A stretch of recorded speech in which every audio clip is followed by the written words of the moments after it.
프린트하고 시간이 되면은 좋을지. 우리가 다른 거 이해 못해도 이 복음서만큼 이해를 해야 됩니다. 이 복음서가 모든 성경 중심이 되어지고 신앙의 중심이고, 사실 서신서나 이런 것들 구약성경은 복음서를 설명하는 거예요. 오리지널이 복음서고, 복음서를 어떻게 이해하고 받아들일까를 바울과 다른 사도를 통해서 그렇게 설명하는 거고. 그래서 복음서 굉장히 중요해서 매일 복음서 읽으셔야 됩니다. 읽으시면서 예수님이 어떻게 말씀하시는지. 5천 명을 먹이신 사건은 이제 지난 설명한 대로 예수 그리스도 누가, 하여간 성경은 제일 중요한 거는 예수님이 누구신 걸 계시해 주시는 것이 1차적 중요한 목표다. 그래서 그 예수를 우리가 받아들이고 나의 주로 삼아서 거듭나고 해두는, 거듭나야 우리가 주님 믿을 수 있지만, 사실은 주님을 믿으라고 하는 어떤 반응에 순서는 뭐 명확하게 거듭남이 먼저 오겠지만, 그럼에도 불구하고 동시적 사건이라고 할 수도 있게 말을.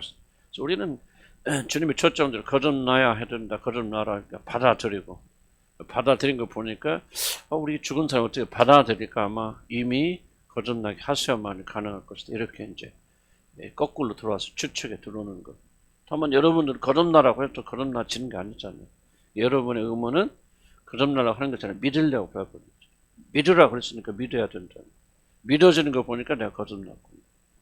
5천 명이라건 기적은 다 예수 그리스도 누구신가는 표적을 보여주시고, 그래서 그 예수님을 하나님의 아들 메시아, 더 깊은 하나님, 크고 위대하신 하나님을 받아들여서 그분이 행하신 일을 믿음으로 우리가 구원받게 되었습니다.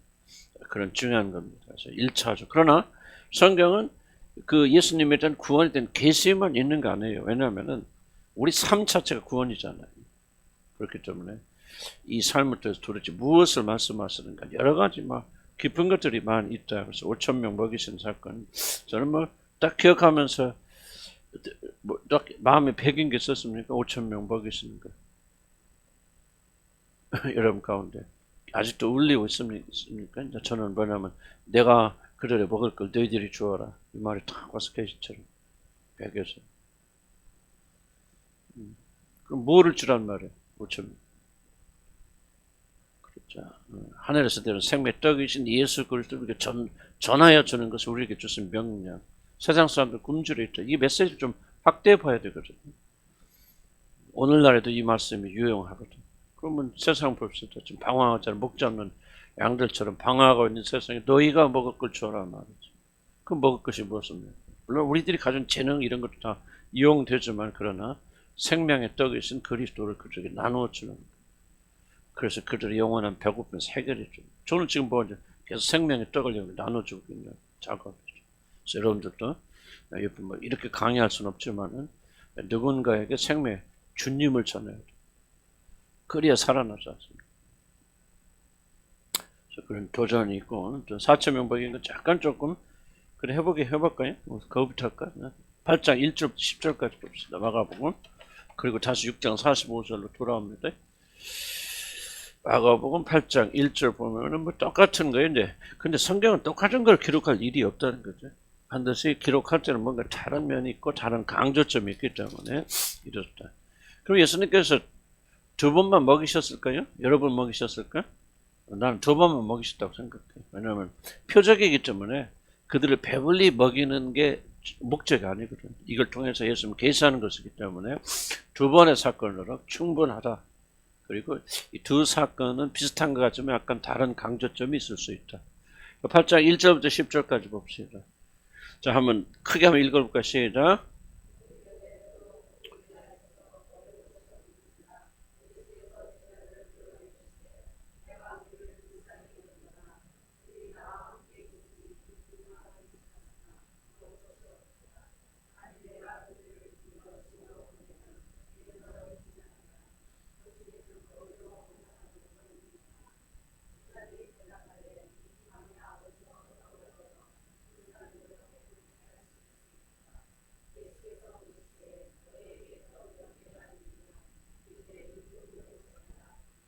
예수께서 머리를 명하여 땅에 앉으시고 떡 7개를 가지사 축사하시고 떼어 제자들에게 주어 나누어 주게 하시니 제자들이 물에게 나누어 주더라.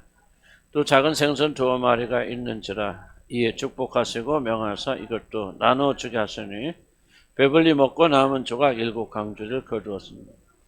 사람 약 4,000명이었더라. 예수께서 그들을 흩어보내시고 그 제자들과 함께 배에 오르사 달라마나 지방으로 갔으니라. 1번 봅시다. 예수 큰 무리가 예수님과 함께 하는데 사흘이 지났죠. 먹을 것이 없게 되어졌다. 그 당시 뭐 가난하니까 뭐 한두 개 싸고 나왔지만 사흘이나 이제 길어지니까 예상치 못하게 이제 그래서 굶게 되어졌죠. 저기 보면 사흘이나 너무 지나치게 갔으니까 뭐 사람들이 굶고 먹을 것이 없는 거는 당연한 거다라고 이제 생각하면은 거기밖에는 메시지를 못 얻어요. 그런데 좀 여러분 더 깊이 생각하는 이것을 도대체 오늘날 우리에게 어떤 의미를 가져다 줄 것인가 하는 것을 여러분들이 좀 도전하고 생각을 해봐야만이 이 안에 있는 깊은 메시지를 우러져 나올 수 있습니다. 뭐라 하니까 성경 지속적으로 주님과 함께 거하는 삶이 우리들이 세상에서 겪는 모든 어려움과 궁핍으로부터 완전히 자유롭게 되는 것은 아니라는 사실을 성경 전반에 걸쳐서 강조하고 있죠. 기독교에는 최고의 적은 뭐냐면 내부에 있습니다. 기복주의 신앙 같은 거 이런 것들이 사실은 신천지보다 더 무서운 사상이다 생각이 들어요.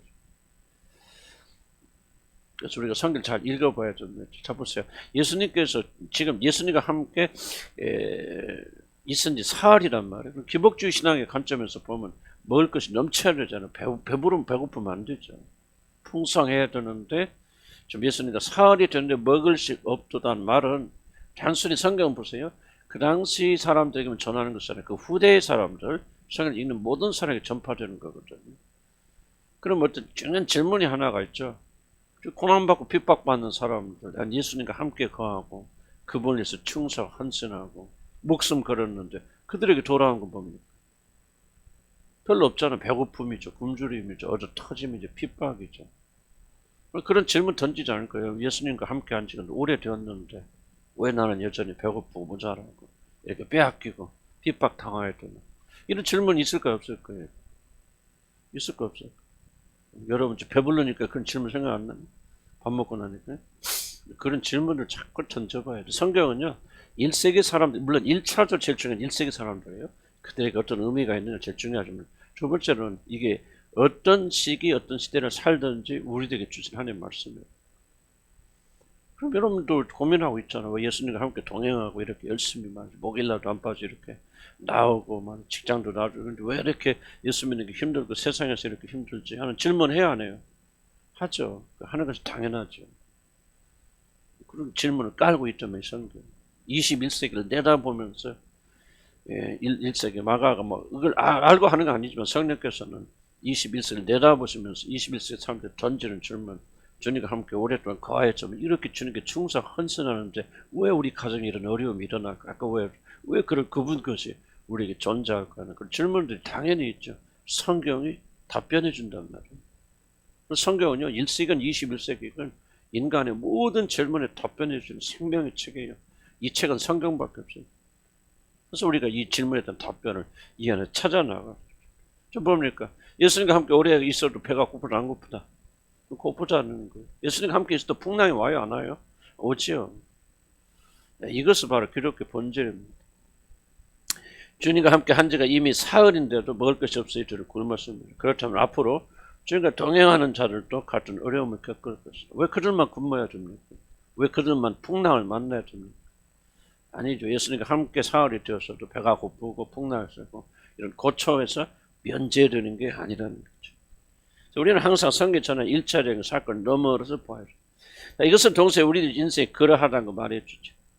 물론 이렇게 생각하는 삶을 너무 부정적으로 보거나 예수 믿어 뭘 잘 된다는데 왜 그렇게 예수님과 함께하는 삶이 고난이라고 그렇게 말합니까? 좀 부정적이나 믿음이 없어서 그런 표현한다 그렇게 말할 수도 있겠지만은 현실에 대한 진리를 부인하는 것이 긍정적인 것은 아닙니다.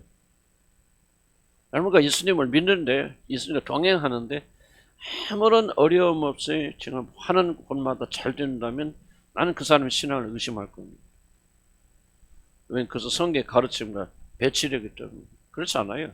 주님을 따랐던 모든 자들에게는 고난이 있고 핍박이 있고 세상에서 미움이 있고 환란이 있고 배고픔이 있고 굶주림이 있다.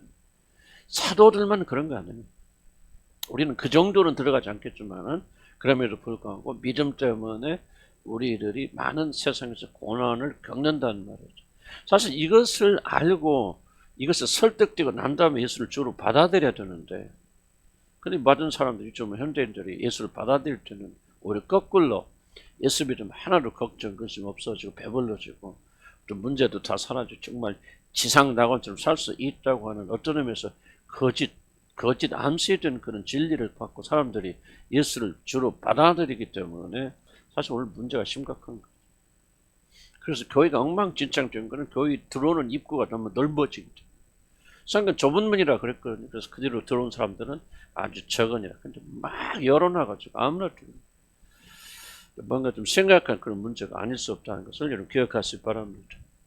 자, 그래서 내가 항상 베드로 얘기죠. 베드로 두 번째 부르실 때 그때가 진짜 부르신 거는 갈릴리에서 뭐를 예언하시고 그리고 부르시죠. 베드로의 죽음, 어떻게 죽을 것을 알죠. 넌 젊었을 때 네가 원하는 대로 가지만 나이 들어서는 네가 알지 못한 사람들이 네가 알는 것으로 원치 않는 것으로 띠띠고 가리라. 곧 그가 어떻게 죽으실 것을 가리킴이라 그러죠. 그러니까 예수님이 십자가에서 말씀하시고 너는 앞으로 이렇게 죽을 거예요. 네가 원치 않는 것을 띠띠고 가서 너는 십자가에서 죽을 거예요. 그리고 나서 주님 베드로가 뭐라고 하죠? 너는 나를 따르라. 사실 이게 이제 기독교 초청이 돼야 된다. 그렇게 뭐 예수 믿을 사람 누가 있겠느냐? 근데 성령 역사하면 다릅니다. 안 그래요. 성령 역사하면 그런 고난을 보면 이제 우리 아까도 우리 목사님 네팔에 이렇게 잠깐 나누고 그렇지만 네팔 같은 데가 어찌 이거도 국가네요. 근데 그런 데서도 집안에서 쫓겨나고 그렇게 핍박 받으면서도 진리에 순종하면서 복음을 믿는 사람들 있잖아요. 뭐 그 사람들은 내가 예수 믿으면 뭐 행복할 거야, 부자를 그러고 믿나요? 그런 핍박을 경험하고 보면서도 나는 그게 지금 베드로를 부르신 것처럼 나는 그런 부르심이 진짜라고 나는 그렇게 생각해요. 난 예수 믿으면 믿는다 고백하는 순간 난 집안에 쫓겨나, 직장도 잃어, 핍박 계속 받을 거야, 평안한 삶을 살지 않을 거야. 그런 것을 알면서도 예수를 주로 고백해요. 이게 기독교라 나는 그렇게 생각해요. 그래서 주님이 가르치 이 성경에 암시가 다 깔려 있습니다. 주님과 함께 동행하면 고난 받게 되었어. 굶주리게 되었어. 내가 나와 함께 사흘이 넘은데도 먹을 거 없어요. 자, 그런 존재를 기억해야 된다. 그래서 우리 인생은 다 그렇단 말이죠. 자, 현실된 진리 부인하는 것은 믿음이 아니다. 우리들이 주님과 동행하게 될 때 사실 많은 어려움과 궁핍을 경험하게 됩니다.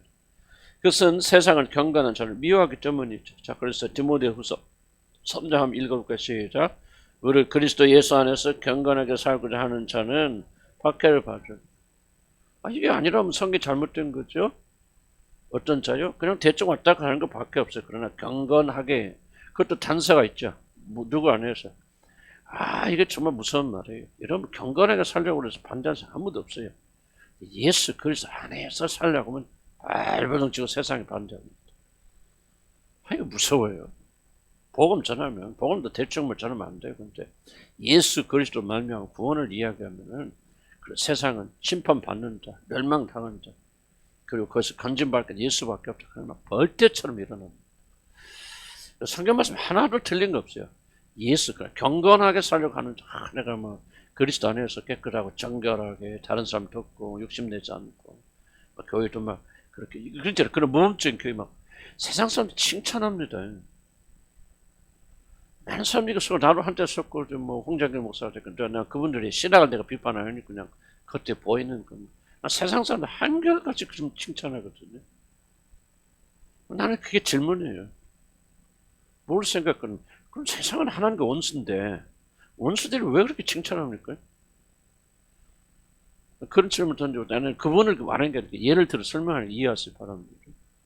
왜 그렇게 세상 사람들, 안 믿는 사람들이 그렇게 존경합니까? 그 사람들. 이상하지 않아요? 여러분 생각해야 돼요. 뭐있어? 이런 뭐예요? 온 세상은 악한 자에게 처하는 것입니다. 그래서 사탄을 보면 이 세상의 임금이라, 프린스라고 하죠. 왕자라고 하죠. 모든 세상은 그 사탄이 통제하고 있죠. 그리고 마귀의 영을 가진 자. 너희 아비 마귀라고 그러잖아요. 그럼 마귀의 영을 가진 자들 왜 그렇게 칭찬합니까? 이걸 굉장히 심각하게 생각할. 성경 뭐라면 무릇 예수 그리스도 안에서 경건하게 살려고 하는 자는 자 핍박을 받아요. 그럼 진리만 틀린 거예요? 왜 그래요? 그래서 예수 그리스도 안에서 빠져버리고 경건하게 살면 세상이 칭찬합니다. 야, 훌륭한 분이다. 저렇게 돈에 대해서 물질에서 자유로운 분이고, 야, 저 교회 목사는 좀 깨어있는 분이고, 정말 세련된 목사, 세련된 교회고. 그럼 세상이 칭찬하는 교회는 어떤 이유로 칭찬하든지 그거는 칭찬이 아니에요. 물론 우리가 이제 어떤 또 이제 성경에 예수님께서 예수 그리스도 안에서 우리가 경건하게 살려고 뭐 그런 거 있을 수 있죠. 뭐 그런 거 세상에서 빛이 되고 소금이 되고 그러면 우리가 세상에 빛이 되고 소금이 될 때 주님께서 그 빛이 되고 소금 되는데 세상이 환영할 거라고 말씀하지 않은 거예요. 그 팩트만 빛이 된다. 빛이죠. 그럼 뭐요? 빛이 비추면 어둠이 싫어하고 미워합니다. 비추긴 비춰요. 소금을 짜게 합니다. 그러나 핍박받게 되어 있어요. 그걸 여러분 잘 기억을 하셔야 돼요. 그래서 예수님과 함께 걷는 길은 결코 꽃밭길을 걷는 것이 아니다라는 것을 여러분 기억하셔야 돼요. 그래서 여러분 믿음이 자라면 핍박받을 각오를 하셔야 돼요. 그래도 주님을 따르는 사람이 진짜 따르는 사람이에요. 핍박 오면 나는 안 해요. 자, 세상이 너희를 미워하지 아니하되 나를 미워하나니 이는 내가 세상 일을 악하다고 증언합니다. 세상 잘못됐다 멸망받는다. 그래서 세상 싫어하는 거죠. 심판이 있다. 지옥이 있다. 2, 3일은 멸망한다. 달라져서 뭐라. 2번 세상은 그리스도를 따르는 자를 미워하고 핍박합니다. 그러나 우리 주님은 세상에서 고난받는 자신의 신분을 결코 고아처럼 버려두지 않으신다는 게 여기 이제 메시지. 고난받으나 나는 결코 너희를 버려두지 아니할 것이다. 배 타고 빠질 때도 예수님 달려오시잖아요. 배보고 굶주리는데 생명의 떡을 먹여주시잖아요. 굶주리지만 너희들은 죽을 것이 아니다. 더 좋은 것으로 뭐를 먹여줄 것은 약속이 있죠. 내가 이들 불쌍히 여기느라 2절 보시다. 주님의 언급은 주님을 따르기 때문에 굶주림과 핍박을 경험하는 자들 절대로 그냥 지나치지 않으신다. 이게 우리에게 위로가 되는 거예요. 자, 고난이 없다고 하는 것이 위로가 아니에요. 이건 반기독교입니다. 고난이 있어요. 핍박에서 어려움이 있지만은 우리 주님은 결코 고난받는 우리들을 그냥 고아처럼 버려두지 않으실까는 약속이 우리에게 위로를 가져다 줘요. 믿음 아멘 하시기 바랍니다. 이게 우리 소망이죠. 그러니까 예수 믿으면 아무런 문제가 없습니다. 고난이 없습니다. 라고 말하는 건 거짓말이 사기꾼이에요. 그러나 고난이 있습니다. 어려움이 있습니다. 심판이 있습니다. 핍박이 있습니다. 거기서 끝나면 우리 잘못 전하는 거죠. 소망이죠. 그러나 우리 주님은 결단코 너희들을 버려두지 아니하시고. 그래서 이 4,000명인 사건에서 뭡니까? 예수님이 먼저 그들의 굶주림을 보시잖아요. 메시지. 그냥 버려두지 아니하십니다. 우리들이 주님과 동행하게 될 때 사실 많은 어려움과 궁핍을 경험하게 될 것입니다. 그것은 세상을 경건한 자를 밑에 주님 언급 따르죠. 그러면 주님은 처음부터 이 모든 상황을 파악하셨고 모든 대비책을 준비하고 계셨습니다. 주님을 따르는 길은 많은 결핍을 각오하지만 결코 주님의 관심에서 벗어나지 않는다는 것 기억해야 됩니다. 그리고 결정적인 때에 개입하십니다. 우리는 이 믿음 잘 지켜서 고난 중에서 이기고 나가야 됩니다. 아멘. 거짓 최면술에 빠지면 안 됩니다. 모든 것 잘 될 것이다. 문제가 없을 것이다. 예수 믿으면 모든 게 해결될 것이다 하고 빠지면 안 됩니다. 다만 주님이 개입하십니다. 거기서 주님이 영광 나타내서 5페이지 보면은 만약 이들이 굶은 채로 집에 돌아간다면 먼 곳에서 온 자들은 기진하여 큰 어려움을 겪을 것이다. 그러므로 우리 주님은 이들을 먹여서 기운을 이게 굉장히 좀 뭐랄까 드라마 같잖아요. 그냥 보내시는 게 아니에요. 주님 하신 말씀 이게 굉장히 중요해요. 성경 말씀. 하나님께서 왜 뭐라고 합니까? 이들이 뭐하니까 뭐 할 거죠? 3절 보세요. 만일 내가 그들 굶겨 제보로 보내면 길에서 기지나. 그러니까 예수님 관점 뭐예요? 이들이 집에까지 무사히 도착하지 못할 것이다. 그래서 그것이 염려하세요. 그래서 그들이 집에까지 무사히 돌아갈 수 있도록 하기 위해서 이들에게 음식을 먹여주십니다. 이게 이제 성경에 있는 그대로 해석할 필요가 있죠. 1차적으로 무슨 뜻인지 이해하시죠? 예수님 1차적 관심은 그들 배고프다. 물론 그것도 관심이지만은 더 큰 관심은 어떻게 집에 도착하느냐 이것이 관심이에요. 이거 성경 잘 관찰해야 돼요. 그 성경 나오죠. 3절에 그냥 나오죠. 내 말 지어낸 말이야. 길에서 기진하리라. 그래서 기진하지 않고 무사히 집에 도착하도록 하기 위해서 지금 4,000명을 배불리 먹이시는 게 5,000명 먹이시니까 확연히 틀림이죠. 그럼 이제 여기서 굉장히 중요한 질문 던져야죠. 이거 도대체 무엇을, 진짜로 자기 집에 돌아가면서 말하는 것인가? 좀 더 의미가 확장되어서 지금 어디로 돌아간단 말입니까? 어디까지, 어디에 무사히 돌아가는 걸 하나님 그리스도께서 도와주신단 말입니까? 이 성경 읽는 독자를 입장에서 한번 써보세요. 이 약속이 어떻게 그들에게 유익합니까? 어? 그렇죠. 바로 그런 거죠. 과연 지금 예수님을 믿고 예수님을 따르는데 지금 네로 황제가 핍박하죠. 먹을 거 없죠. 직장 잃지요. 집에서 쫓겨나죠. 감옥에 갇혀져요. 그럼 그 중요한 질문을 보면, 큰 질문. 과연 내가 약속의 땅에 무사히 들어갈 수 있습니까? 어떻게 견디고 이겨나갈 수 있습니까? 불자 지치잖아요. 힘들죠. 여러분들 그런 질문 던지잖아요. 과연 내가 끝까지 가서 그 나라에 무사히 도착할 수 있을까? 질문에 대한 답변이죠. 예수님 뭐를 관심합니까? 너희들이 기진에서 질에서 쓰러지지 않도록 내가 그 집에 도착할 때까지 사실 모든 힘을 내가 공급하여 주겠다. 이런 큰 콘텍스트였던. 여러분 이제 이런 관심이 이제 없으면 모르는데요. 이게 굉장히 중요한 관심을 가져야 될 영역입니다. 지금 여러분이 먹는 것에만 관심 가지고 이게 그 이상의 것을 보지 못한 이유가 뭐냐면, 여러분의 관심이 이 지상에서 먹고 사는 것에 머물러 있으면 그 이상의 걸 보려고 하지 않고 관심이 없어서 안 보입니다. 그럼 하나님 먹고 마시는 게 중요한 게 아니에요. 아까도 얘기했잖아요. 여러분 고통을 당할 때 하나님의 나라가 크게 보이면요, 이 세상에서 잃어버리는 건 상대로 적게 보인다는 거죠. 그래, 그런 걸 위해서라면 그 영광의 나라에 들어가고 이게 정말 진짜인데 이걸 위해서라면 내가 뭘 잃어버린 줄 없다는, 그것이 작은 건 아니겠고 고통을 안 주는 건 아니겠지만은 이것을 잃고도 내 생명을 얻어요. 온 천하보다도 뭐야, 한 사람의 영혼이 더 귀하다고 그랬죠. 근데 온 천하보다 더 귀한 것을 얻기 위해서 내가 이것을 잃었으니 벌써 가치가 달라지죠. 그러니까 여러분이 먹고 사는 것에 깊이 관심이 있으면 성경 아무리 읽어도요, 그 이상의 것을 못 봅니다. 성경은 그렇게 제한되어 있어요. 근데 그 사람이 이런 여기에서 자라나서 이제 먹고 사는 것보다 영적인 더 중요하다, 하늘나라가 중요하다 하면은 여기 보입니다. 이 진짜 주님이 그 배고픈 거 빵 주시는 거 이 이야기가 아니네. 지금 하늘나라에 돌아가는, 도착하는, 무사히 들어가는 그 길을 누가 보장해 주신다는 거예요? 예수 그리스도.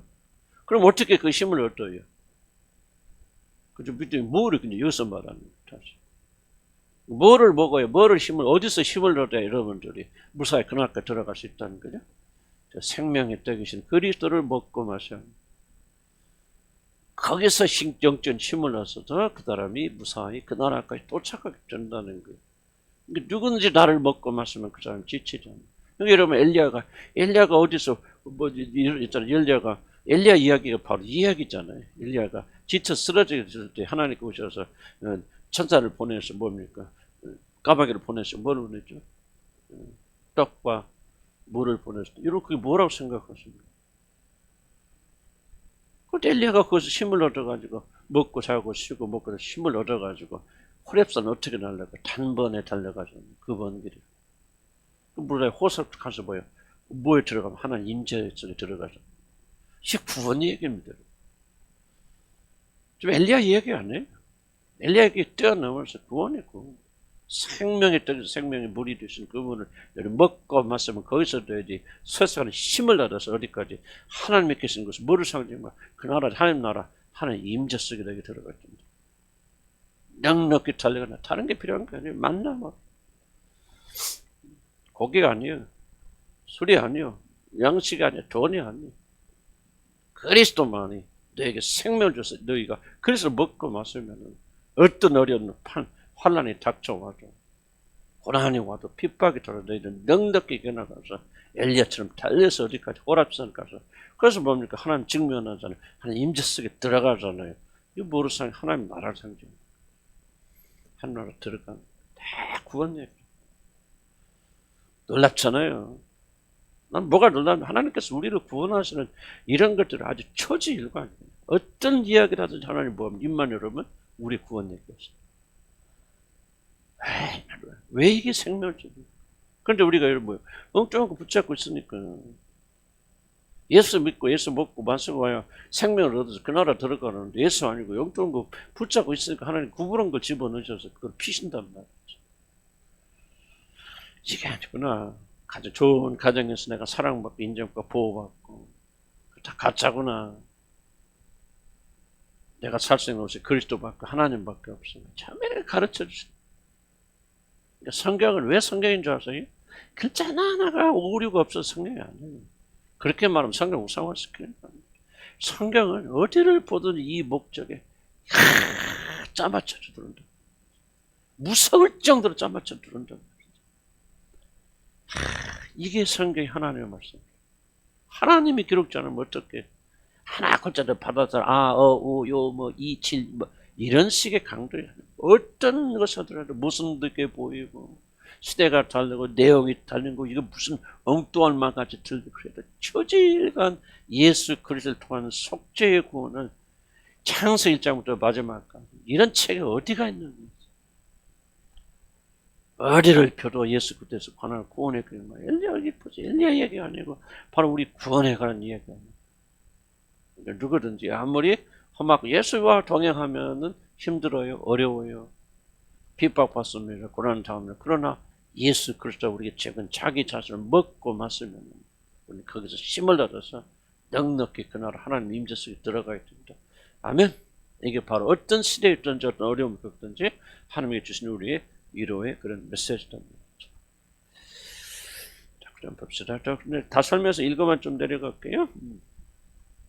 주님의 관심은 이들이 배불리 먹고 만족하는 걸 뛰어넘지 무사히 도착하는 것. 여기서 마가 은밀하게 강조하는 것이 있습니다. 바로 그것은 그들이 집에 무사히 도착할 힘을 우리 주님이 공급하는 사실. 무엇이면 특히 성경 고난과 핍박에 시달리는 초기 그리스도인들이 신앙을 올바로 세울 뿐 아니라 그들이 변하지 않고 끝까지 믿음을 간직하여 아버지 집에 무사히 도착할 수 있는 용기를 주어 기록되죠.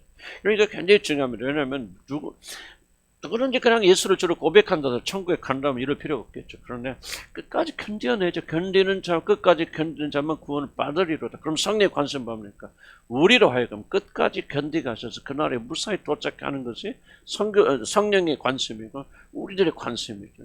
물론 예수를 주로 고백하게 만드는 것도 큰일이지만 그 사람이 죽는 순간까지 끝까지 그 믿음을 간직하여서 그 영광의 날에 들어가도록 하는 게 성령이고 그리고 사도들의 관심이 주요 관심사가 아니겠어요. 그러니까 계속해서 성을 통해서 격려하는 것. 또 예수와 함께 동행하는 삶 어려운 삶이 될 거예요. 가난하고 핍박받고 빼앗기는 그런 삶이 될 거예요. 그러나 염려하지 마라. 그래 주님께서 너희가 그 나라에 들어갈 때까지 필요한 모든 영양과 능력과 힘을 다 공급하여 주셔. 그런데 그 음식이 뭔지는 바로 그리스도 자신이라는 거죠. 예수 그리스도 한 번만 믿고 고백하고 그분을 붙잡고 나가면 너는 그 나라에 무사히 들어가서 이 중요한 메시지 너무 간단하죠. 단순하죠. 그런데 이 단순한 메시지는 우리 생명이 달려있고 우리들이 가장 소홀히 하고 있는 것이 바로 이 생명 메시지 아닙니까? 그러니까 우리가 주기적으로 이 말씀 드려야 됩니다. 자, 마가는 하나님의 자녀로서 이 세상의 모든 방해와 핍박을 이기고 그날에 무사히 도착하는 것은 결코 쉬운 일이 아니라는 사실을 염두에 두고 이 말을 합니다. 사실 이것은 매우 지치고 힘든 일이고 많은 고난을 통과해야 됩니다. 그렇기 때문에 우리도 이 세상에 사는 동안 위로부터 내려오는 하나님 위로와 모든 것을 이길 수 있는 힘을 얻지 못하면 아버지 힘에 집에 도착하는 것은 불가능합니다. 그래서 주님은 자신을 따르는 자들에게 생명의 떡을 주시며 소생, 이게 바로 십자가 사건이죠. 자기 자신이 우리들 위해서 죽으시고 자기 몸을 내어주시잖아요. 우리 믿음으로 그 살을 먹고 피를 마시잖아요. 믿는다는 말과 먹고 마신다는 똑같은 말이죠. 그래서 믿음으로 그것을 받아서 소생하여서 우리가 힘을 내어서 이 세상을 이기고 후레스까지 달려가서 만난 것처럼 우리 주님을 만나게 된다. 할렐루야. 얼마나 풍성합니까? 4,000명. 그냥 4,000명을 통해서 첫째 4,000명을 먹이실 수 있는 그런 능력이 있다. 기적이 일어났다. 좋죠. 두 번째는 그가 생명의 떡이시다. 세 번째는 이게 중심적인 메시지. 이 말을 읽는 자마다. 그러니까 이건 렐레번트 뭐라서 하니까 오늘 관련 있잖아요. 4,000명 먹이는 사건, 옛날에 사건 일어난 사건이 아니에요. 지금 오늘 똑같이 4,000명 먹이는 사건이 일어납니까? 안 일어나요. 일어날 필요도 없어요. 그걸 지금 말하고 있는 게 아니에요. 그 사건이 보여준 상징성이 뭐냐. 예수와 함께 동행하기 위해서 고난받고 있는 자들이야. 조금만 참고 견뎌라. 주님께서 너희를 그와 같이 버려두지 않아요. 그날에 무사히 도착할 수 있도록 지켜주시 인도하여 주실 것이다. 근데 무엇이 양식인 줄 아냐? 돈이 아니다, 건강이 아니다, 신교가 아니다. 예수 그리스도를 믿는 그 믿음, 십자가를 믿는 그 믿음, 이 믿음이 너에게 능력을 주고 힘을 준다. 그러면 너희들이 예수 그리스도를 그러니까 계시로 나오잖아. 예수를 믿는 믿음과 뭐 그를 증언하는 증언으로 이긴 자들이 14만 4천이라고. 아멘. 이게 풍성해져. 그 다음에 이제 무리를 거르신 것은 6장 45절 보면은 5천 명을 먹이신 사건과 연결되어. 6장 45절부터 봅시다.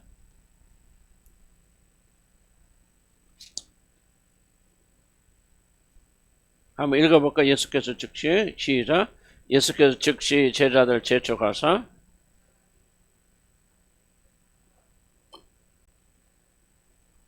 무리를 작별하신 후에 기도하러 산으로 갔으니라.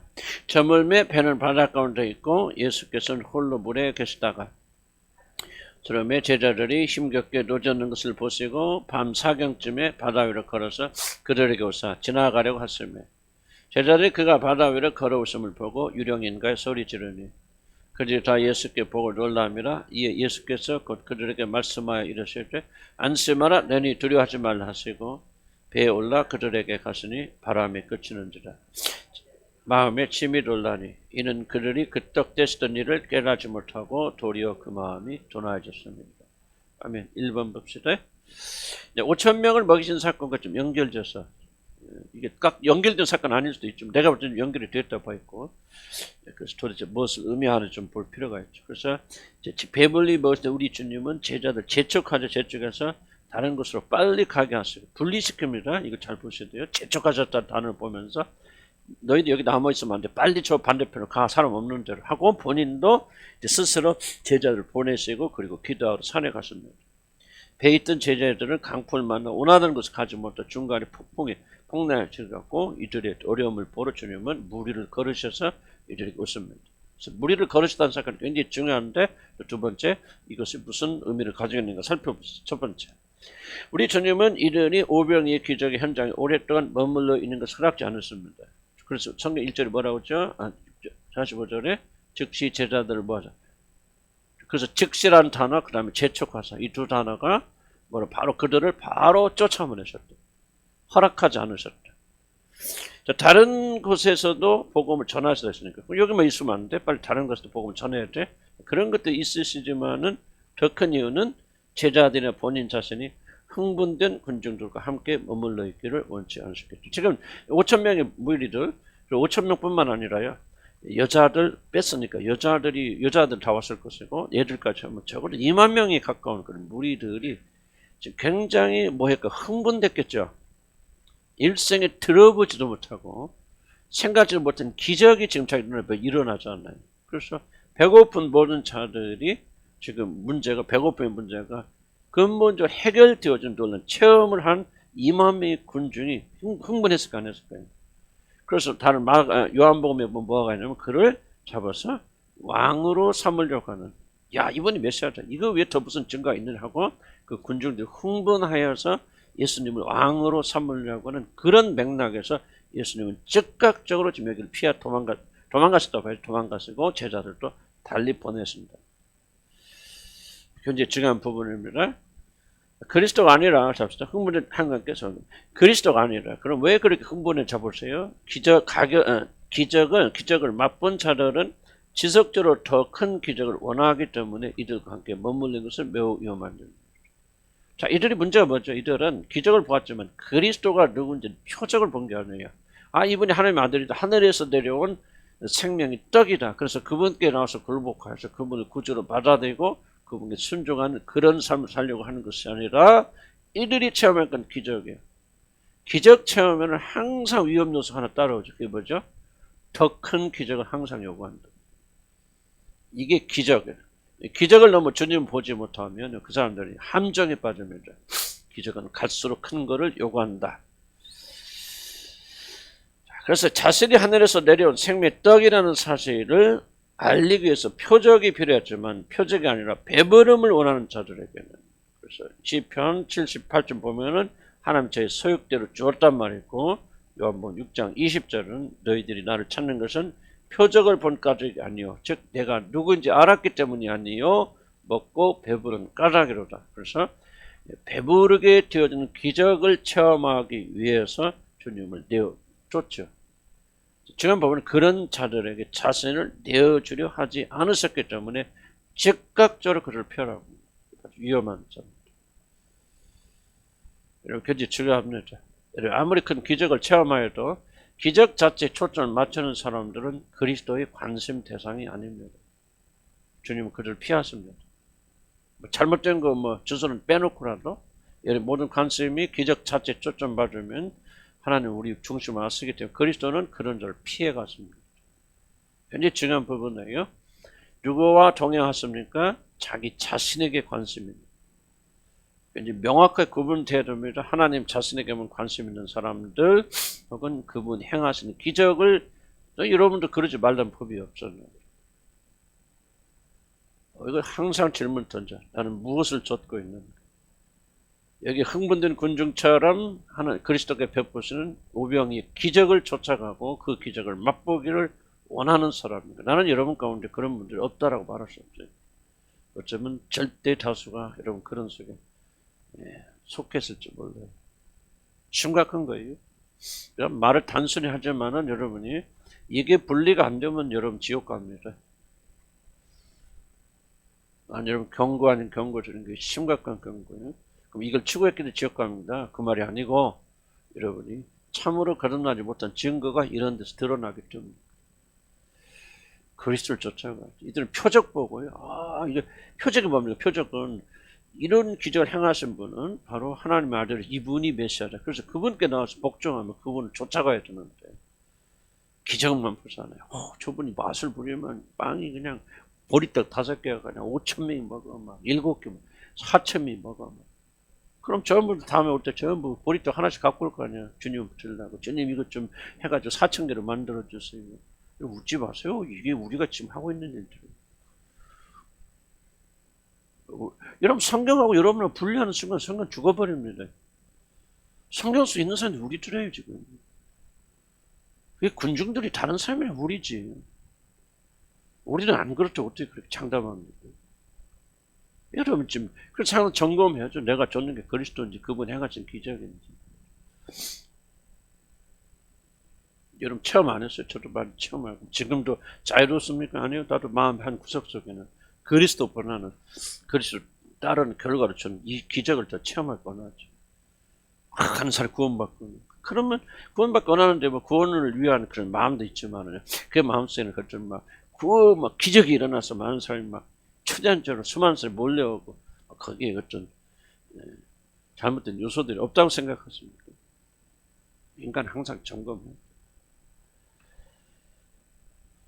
이거 지금 그래서 성경이 여러분을 조사하게 만들어야죠. 여러분 심령을 쪼개시고 관절과 골수를 쪼개시는 그런 통찰력으로 성령께서 여러분 숨은 마음 드러내셔야 돼요. 여러분 속에 무엇 숨겨져 있는가? 비참해요. 비참해. 또한 이들은 예수를 억지로 사로잡아서 자신들의 왕으로 삼으란다는 사실을 아셨기 때문에 그를 피한 것입니다.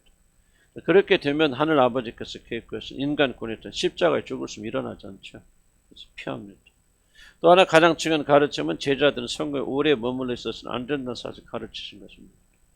성공에 도취되면 그 사람은 전진하지 못합니다. 이게 이제 우리에게 현실적으로 제일 중요한 메시지. 과거의 성공에 도취하거나 또 그런 상상 속의 성공에 도취하면 그 사람은 전진하지 못한다. 그러므로 자신이 성취한 모든 것을 다 뒤로 버려야 됩니다. 형제들은 내가 아직 자본줄로 여기지 아니하고 오직 한 일, 즉 뒤에 있는 것을 잊어버리고 앞에 있는 것을, 그러니까 뒤에 있는 모든 성공, 잘한 것 다 잊어버리죠. 사도바.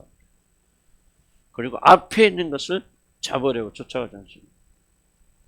과거 영광이나 성공을 잊지 못하고 그곳에 머물러 있는 사람은 앞으로 나가지 못합니다.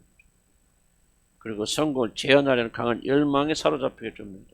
앞으로 전진하려면 성공이나 실패를 빨리 벗어나야 됩니다. 제자들이 그 안에 남아서 흥분하잖아요. 성공에 도취하자. 예수님 행한 거죠. 당장 하나님 나라가 임하는 것 같고 자기가 메시아 예수님 되시면 자기들이 장관이 될 것 같고 꿈에 부풀었죠. 성공에 빨리 분리시킵니다. 그 다음 사건은 뭐예요? 바로 바다 위에 물 위를 걸어서 이 사건, 이걸 잘 기억해야 돼. 이게 연결이 돼야 돼요. 그래서 예수님께서 뭐 합니까? 일부러 보내시면서 뭐예요? 지금 성공해서 빨리 깨라. 그래서 뭡니까? 바다에서 풍랑 만나겠습니다. 하나님 섭니까? 제정신이 들지. 그러니까 5,000명, 4,000명 먹였던 그런 흥분에서 지금 벗어나서 아이고 큰일 나. 그러고서 다시 주님을 찾게 되잖아요. 주님이 다 뭐 연극이라기보다는 하나님의 의도가 다 이 안에 담겨져. 과거의 명성, 과거에 뭐 이런 거, 과거에 뭐 여러분이 뭐 돈이 뭐 그런 소리 하지 마시고 생각도 하지 마시고 과거에 뭐 우리 집안이 어떻고 그런 얘기 하지 마. 다 벗어나야 돼. 그래서 그런 가르침이 이 안에 있다고 기억하시고. 그러니까 성공에 머물러 있지 마세요. 그리고 과거의 성공의 추억에 사로잡히지 마시고 한때 좋았던 거, 뭐 내가 옛날에는 뭐 이런 그럴 수 있어요. 개인들도 내가 옛날에 한참 날라다녔는데 이렇게 헌신했는데 그것도 성공이거든요. 그 성공에 물러요. 붙잡혀 있으면 전진하지 못합니다. 전진하려면 오늘 현실에 충실해야 되잖아요. 오늘이 내가 중요한 것이죠. 왕년에 내가 은혜 받았어요. 그렇다고 내가 지금 은혜가 넘칩니까? 오늘 내가 어떤 상태에 있느냐 더 중요한 것이죠.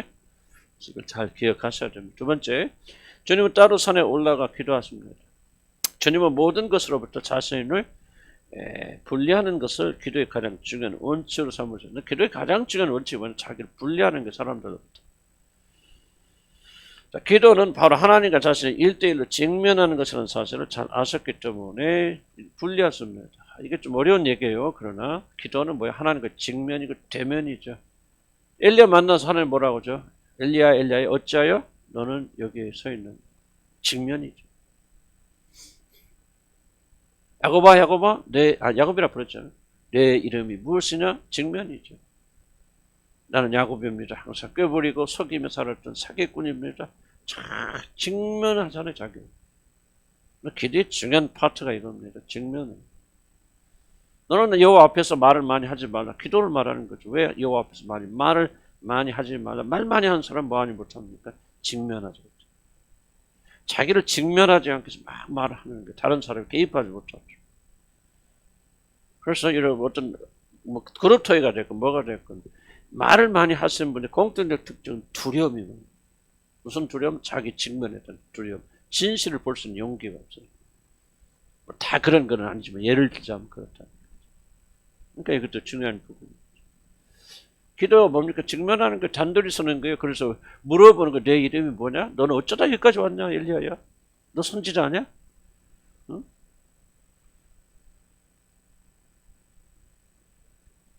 거짓 선지자 850명을 네가 죽인 그런 위대한 선지자, 그런데 어쩌다가 너 여기까지 와 있어요? 지금 그런 직면이거든요. 그러니까 하나님 하셨지만은 그러나 하나님은 그 엘리야의 깊은 내면을 통해서 말씀하시죠.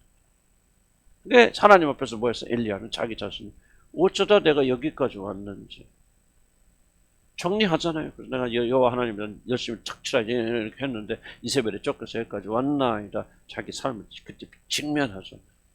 또 묻잖아요. 엘리야야, 넌 어째 여기? 야고보다 내 이름이 무엇입니까? 나는 사기꾼, 형의 발 뒤꿈치를 일생 동안 난 이렇게 살아왔습니다. 참으로 하나님 앞에서 자기 삶을 직면하죠. 있는 그대로 나는 이런 삶을 살아왔어. 얼마나 아팠겠어, 힘들었겠어요? 이게 바로 환도뼈가 끊어진 같은 그런 아픔 속에서 자기를 자기 직면에 성공하잖아요. 그리고 나서 그가 변화하잖아요. 이스라엘로. 그러니까 이런 자기 직면이 없으면 변하지 못합니다. 기도는 왜 기도가 힘드냐? 왜 기도를 우리가 잘못하냐? 큰 원인 중 하나는 자기 직면을 피하기 때문입니다. 예수님은 항상 자기 직면, 하나님 앞에서 벌거벗은 것들을 하나님 앞에 쓰게 되었습니다. 지금 예수님 자신도 왜 인간 인성이 있기 때문에 예수님도 죄의 유혹을 받을 수 있잖아요. 그런 가능성이 있는 분들 오셨기 때문에 성공을 보고 예수님의 마음이 흔들리지 않았다. 죄를 지을 정도 흔들렸다는 뜻은 아니지만 그런 유혹이 왜 가진 유혹을 받으셨는데 유혹이 안 되면 어떻게 유혹을 받으십니까? 그런 상황 속에서 그는 빨리 떨어져내고 아버지 앞에 직면하면서 아버지 없이는 한순간 존재할 수 없는 미약한 몸이라는 사실, 하나님이지만 사람의 몸을 입고 있는 자기 자신을 직면하셨잖아요. 거기서 힘을 얻고 내가 또 다른 문제를 이길 수 있는데 제자들은 그게 실패했던. 어려운 얘기지만 난 상당히 조금 여러분들이 깊이 생각하면 그 기도의 어떤 차원을 다시 생각해야 됩니다. 그래서 엘리야 쭉 내려갑시다.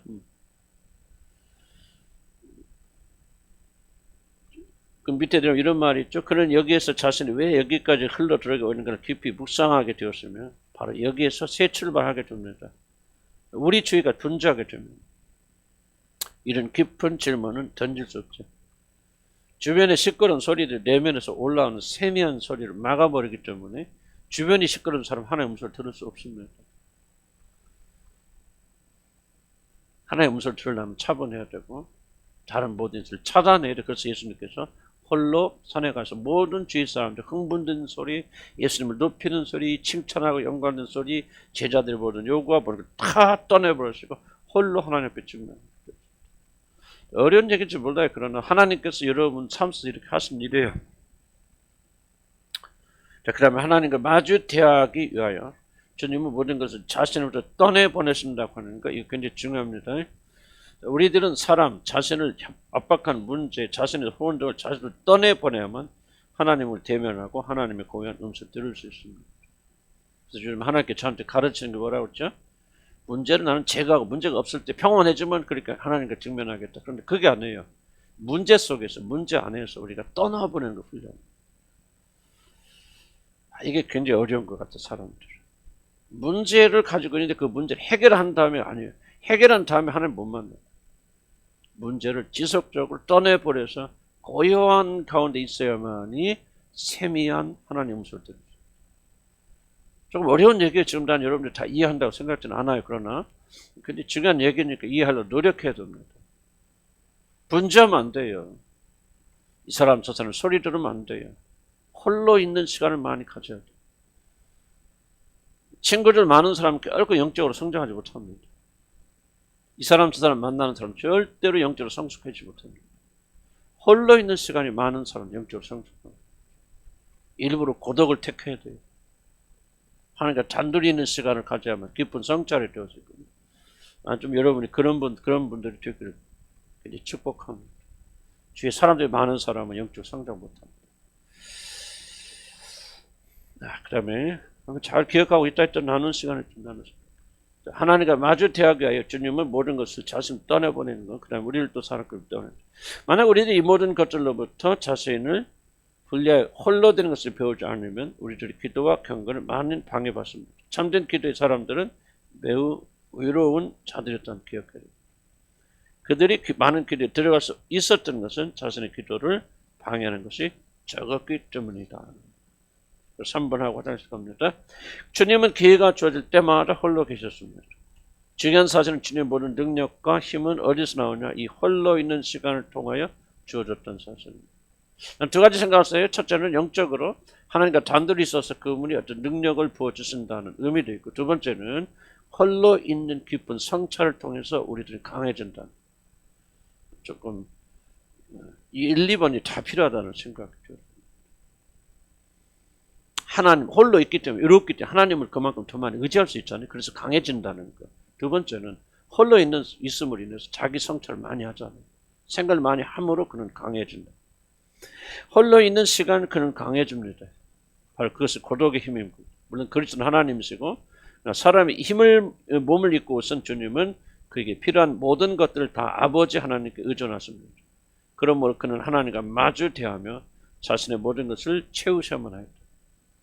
또 한번 생각해 봅시다. 홀로 있었던 그리스도와 다른 자들과 어울려 자신들이 금방 경험한 모병의 기적에 신이 나서 떠들어댔던 제자들의 차이를 비교해 봅시다.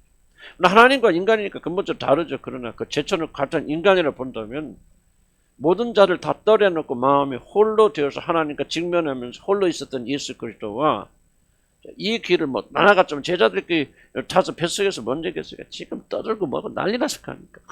흥분하고 막 그때 야 요한아 베드로야 이거 우리가 이게 지금 흥분해서 떠들었을 거 아니에요? 나는 이거 쉽지 어렵지 않겠다. 풍랑 임하기 전까지요. 그랬을 거 아니에요? 이 둘을 잘 비교할 필요가 있죠. 예수께서 홀로 있던 예수님은 강해져 내려오셔서 그런 뭐 근본 하나님 있으니까 좀 이게 좀 엎여 있는 맛이 들리지만 그러나 사람 있는 기간 동안 그런 큰 능력을 받으셔서 뭐 하십니까? 무리를 걸어오시죠. 무리를 걸어오셔서 그를 도와주는데 홀로 있지 아니었던 이 제자는 자기 무능력하고 무기력하게 자기 삶을 닮은 이 풍랑을 이기지 못하고 죽어가게 되는 두려워서 떨게 되는 그런 상황이죠. 그러니까 이게 우리에게 뭐를 이야기하냐면요. 사람이 강해지려면 홀로 있어야 돼요. 정말 이 믿음의 원리. 그래서 외롭고 힘들고 사람들이 여러분을 따르림하고 영적으로 보면 엄청나게 좋은 기회가 아닐까요? 강해질 수 있는. 우리가 홀로 있는 걸 제대로 즐기지 못하고 홀로 있는 시간을 우리가 중요하게 여기지 않기 때문에 자꾸 사람들과 더불어 있으려고. SNS의 문제 뭡니까? 여러분 스마트폰의 문제는 홀로 있는 두려움을 자꾸 극복하잖아요. 뭔가를 그 가상 공간을 통해서라도 같이 공감하고 뭐하고 그런 것이 난 필요 없다라고 말을 하는 건 아니지만은 그러나 정말 우리가 강해지는 것은 뭐 여호와가 엘리야가 그 죽어가는 엘리야가 어떻게 강건해서 나중에 복귀하여서 그 놀라운 일들을 합니까? 엘리야 왕들을 임명하고 놀라운 일을 하거든요. 그러나 하나님과 직면했어요. 하나님께 직면하는 시간을 강하게 만드는 시간이에요. 새롭게 만드는 시간이에요. 거기서 하나님 우리에게 힘을 주시고 능력을 주셨어요. 우리 거기서 우리가 나오게 된단 말이에요. 아멘. 우리 이 믿음 우리가 가져야 돼요. 직면을 두려워하지 말고 홀로 있는 걸 두려워하지 말고. 지금 여기서 보세요. 참 여러분이 뭡니까? 여러분이 어떤 구분 것들을 여러분들 가지고 있는 가장 이유는 뭐냐면 직면하지 못하잖아요. 가장이 없어 홀로 있으면 얼마나 두렵고 힘들어요. 그러니까 뭔가는 공동체 안에서 자기 자신이 어떤 홀로 있는 것을 막아내기 위해서 그런 거예요. 지금 모든 사람들이요. 여러 가지 양상은 다르지만은 그럼 자기 자신 홀로 남아서 모든 인생의 어떤 문제들을 홀로 겪고 막아야 되는 이 두려움을 다른 무엇인가 그 공동체나 다른 것들 이용해서 막아내고자 하는 그런 시간입니다. 자기가 홀로 있는 걸 악착같이 방해하고 싫어한다. 인생의 모든 에너지를 거기다 투자한다. 그래서 뭐 하는 거예요? 여러분 약해지는 거예요. 우리가 약해지는 이유가 바로 그런 거예요. 여러분 보세요. 삼생각해 보세요. 여러분 홀로 있을 때 아무도 없다고 생각했고 많은 사람이 막 핍박하는데 나 홀로 있어. 그렇게 여러분 어떻겠습니까? 꿀방에 들어가서 하나님과 직면을 하니까 막 하고 막 그때 여러분 약했어요? 강했어요? 난 놀랐거든. 어떻게 이런 사람에서 이렇게 강함이 나올까? 참 신기하더라고. 그런데 여러분이 뭐야? 주님과 홀로 있고 단둘이 있는 시간 줄여가면 줄여갈수록 그걸 피하면 피할수록 뭐하게 됩니까? 이런 나이 들면 왜 약해진 줄 아세요? 홀로 있는 것을 두렵기 때문에 자꾸 공동체 안에서 사람들 안에서 숨으려고 그래요. 누군가 의지하려고 그래요. 홀로 있는 시간을 살리지 못해요. 그래서 나이 들어서 자꾸 영적으로 약해지는 거예요. 우리가 하고 있는 것은 성경 가르치고 있는 데를 거꾸로 지금 나가고 있거든요. 세례 요한이 어디서 강에서 들어옵니까? 빈들에 나가잖아요. 빈들에 나가서 모든 사람 피하고 메뚜기 석청을 먹으면서 그가 홀로 주님과 더불어 있을 때 하게 있잖아요. 예수님 어디로 보냈습니까? 하나님께서 광야로 보내서 40일 동안 우리 시험도 받으시면 그 안에서 광야에서 그를 연단시키시잖아요. 모세를 어디로 보냅니까?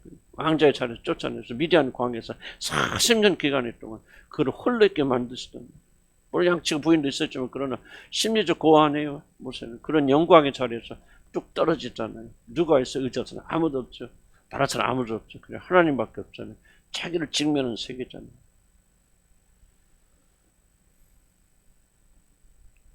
여러분들 이거를 우리가 가볍게 만들고 이건 뭐 믿음의 위대한 사람들만 그런 삶을 사는 것은 아니라 그런 게 아니고 우리 모두 다 하나님 앞에서 외롭게 홀로 서는 것을 여러분 이게 굉장히 그래서 예수님은 기회만 주어져 보여 기도하셨다는 말을 다른 말로 바꿔야 돼요. 홀로 계셨단 말이에요.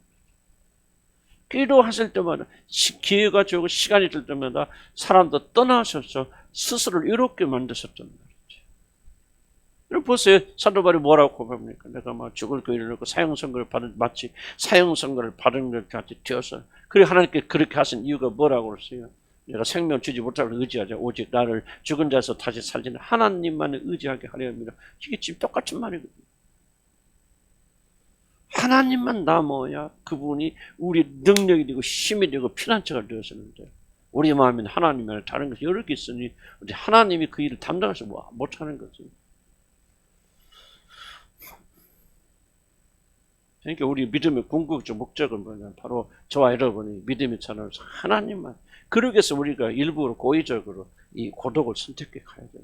외로운 길을 가세요. 사람들이 인정하지 않는 길을 가세요. 친구 없는 길을 가세요.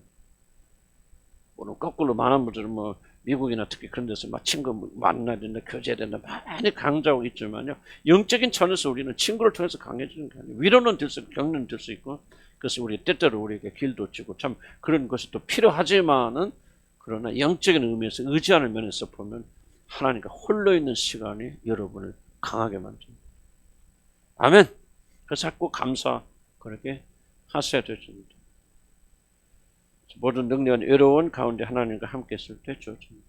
자, 의도적으로 홀로 있는 외로움을 선택해야 됩니다. 우리는 홀로 있는 외로움이 영적 이익을 잘 알지 못하지만은 위대한 믿음의 사람들은 항상 누가 있다? 홀로 있었다. 조나단 얘도 전기 보세요. 마틴 로이존스 전기 보세요. 계속 핍박받고 못 알아주고 교회에서 마틴 조나단 얘도 같은 건 자기가 가서 부흥시킨 그 교회에서 쫓겨났잖아요. 그래서 인디안 목회하는 거리로 가서 거기서 얼마나 고생했습니까?